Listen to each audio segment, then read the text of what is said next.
New tonight, it is all quiet at the docks. Unlike the last few nights, we know tomorrow workers will be back on the job. A tentative agreement reached, ultimately ending the International Longshoremen Association strike. Details on the negotiations are still coming in. That work stoppage, the biggest of its kind in nearly half a century, blocking the unloading of container ships from Maine to Texas. And now things are about to start getting back to normal at the Port of Mobile. Our Natalie Williamson is standing by there now live. Natalie, port workers have been holding their ground day and night. Tonight, a different scene. Yes, it is, Lenise. I was here just 3 days ago and it was packed with ILA workers who tell me they don't want machines taking their jobs. Well, tonight they put down their signs and headed home. No contract, no work.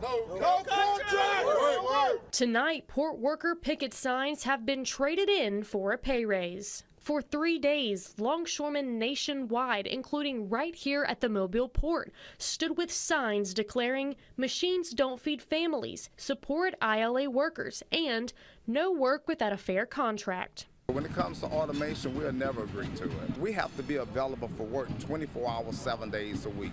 We miss birthdays, we miss anniversaries, we miss all important family functions just to make sure the goods are moved in and out of the country. But now the picket lines are empty. These workers, after holding out for days, packed up and headed home, knowing their demands have been heard.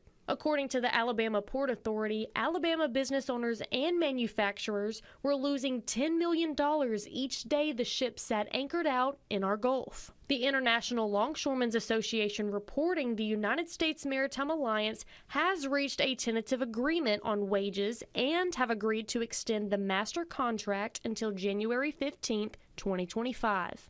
Originally asking for a 77% pay increase, Fox 10 News is seeing reports that port operators are offering a 62% pay increase. The Alabama Port Authority releasing a statement saying, quote, "Our economy depends on positive and productive relationships between corporations and workers. While there is still more work to be done, this is an encouraging step in the right direction." I spoke to some port workers earlier and they tell me they are expected to come into work tomorrow.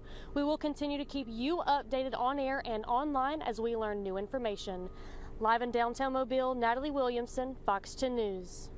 All right, Natalie, thank you. And just in the last hour, a state lawmaker telling Fox 10 News the port strike was a wake-up call. State Representative Chip Brown speaking with us over the phone tonight about what needs to happen next.